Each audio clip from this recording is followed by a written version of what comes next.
പുതിയ പാപ്പയെ തെരഞ്ഞെടുക്കാനായി 133 കർദിനാൾമാർ സിസ്റ്റൈൻ ചാപ്പലിൽ ഒത്തുകൂടുമ്പോൾ കർദിനാൾമാർക്ക് പുറമെ മറ്റു ചിലരും ഈ കോൺക്ലേവിൽ പങ്കെടുക്കുന്നുണ്ട്. ഇത്തരത്തിൽ കോൺക്ലേവിൽ പങ്കെടുക്കുന്ന സാധാരണക്കാർക്ക് പാലിക്കേണ്ടതായിട്ടുള്ള പല നിർദ്ദേശങ്ങളും മാനദണ്ഡങ്ങളുമുണ്ട്. ഇത് സംബന്ധിച്ച വിവരങ്ങൾ വത്തിക്കാൻ കഴിഞ്ഞ ദിവസം പുറത്തുവിട്ടിരുന്നു. വത്തിക്കാൻ അപ്പസ്തോലിക കൊട്ടാരത്തിലെ പൗളിൻ ചാപ്പലിൽ കോൺക്ലേവിന്റെ ആദ്യഘട്ടമെന്നോണം മെയ് 5 കോൺക്ലേവിൽ പങ്കെടുക്കുന്ന ഉദ്യോഗസ്ഥർ സത്യപ്രതിജ്ഞ ചെയ്തിരുന്നു. കോൺക്ലേവിലെ രഹസ്യ സ്വഭാവം സൂക്ഷിക്കുമെന്നും അത് ഒരിക്കലും പുറത്തുവിടില്ലെന്നുമാണ് ഇവർ സത്യപ്രതിജ്ഞ ചെയ്തത്.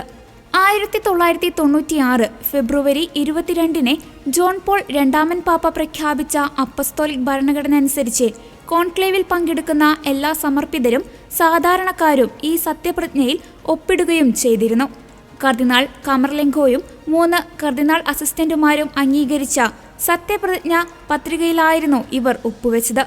കർദിനാൾമാരെ കൂടാതെ കോൺക്ലേവിൽ പങ്കെടുക്കുന്ന മറ്റു വ്യക്തികൾ ഇവരാണ്: കർദിനാൾ കോളേജിന്റെ സെക്രട്ടറി, പൊന്തിഫിക്കൽ ആരാധനക്രമങ്ങളുടെ ചുമതലയുള്ള മാസ്റ്റർ, പേപ്പൽ ചടങ്ങുകളുടെ മാസ്റ്റർ, കോൺക്ലേവിൽ അധ്യക്ഷത വഹിക്കുന്ന കർദിനാളിന്റെ ഓഫീസിൽ സഹായിക്കാൻ തെരഞ്ഞെടുക്കുന്ന സഭാ അംഗം, പേപ്പൽ സങ്കീർത്തിയിൽ നിയമിക്കപ്പെട്ട 2 അഗസ്റ്റീനിയൻ സന്യാസിമാർ, കർദിനാൾമാരെ കുമ്പസാരിപ്പിക്കുന്ന വൈദികർ, ഡോക്ടർമാരും നഴ്സുമാരും, അപ്പസ്തോലിക് കൊട്ടാരത്തിലെ ലിഫ്റ്റ് ഓപ്പറേറ്റർമാർ, ഭക്ഷണത്തിനും സേവനങ്ങൾക്കും ശുചീകരണത്തിനും ഉത്തരവാദികളായ ജീവനക്കാർ, സാങ്കേതിക സേവന ജീവനക്കാർ, കാസ സാന്ത മർത്തയിൽ നിന്ന് അപ്പസ്തോലിക് കൊട്ടാരത്തിലേക്ക് വോട്ടർമാരെ കൊണ്ടുപോകുന്നതിന് ഉത്തരവാദികളായവർ, സിസ്റ്റൈൻ ചാപ്പലിനെ സമീപം നിരീക്ഷണത്തിനായി നിയോഗിക്കപ്പെട്ട പൊന്തിഫിക്കൽ സ്വിസ് ഗാർഡിലെ കേണലും മേജറും, വത്തിക്കാൻ സിറ്റി സ്റ്റേറ്റിന്റെ സുരക്ഷാ സേവനങ്ങളുടെയും സിവിൽ പ്രൊട്ടക്ഷന്റെയും ഡയറക്ടർ.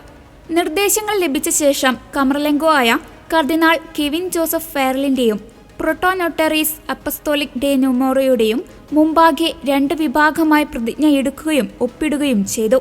തെരഞ്ഞെടുപ്പ് സംബന്ധിച്ച എല്ലാ വിവരങ്ങളും രഹസ്യമായി സൂക്ഷിക്കേണ്ടതുള്ളതിനാൽ കർദിനാൾമാരും ഉദ്യോഗസ്ഥരും ഫോൺ ഉപയോഗിക്കാനോ പുറത്തുള്ള ആരുമായും ആംഗ്യഭാഷയിൽ പോലും സംസാരിക്കാനോ പാടുള്ളതല്ല. അതുപോലെ തന്നെ പത്രം, റേഡിയോ, ടെലിവിഷൻ തുടങ്ങിയവ ഉപയോഗിക്കാനും അനുവാദമില്ല. തെരഞ്ഞെടുപ്പ് സംബന്ധിച്ച് നടത്തുന്ന ചർച്ചകൾ, വോട്ടിംഗ് തുടങ്ങിയവയുടെ വിശദാംശങ്ങൾ തെരഞ്ഞെടുപ്പ് കഴിഞ്ഞാലും പുറത്തു പറയാൻ പാടില്ലാത്തതാണ്. കോൺക്ലേവിൽ പങ്കെടുക്കുന്ന കർദിനാൾമാരെ പോലെ രഹസ്യ സ്വഭാവം പാലിക്കാനും സഭയുടെ വിശ്വസ്തത പുലർത്താനും ഇവരും ബാധ്യസ്ഥരാണ്.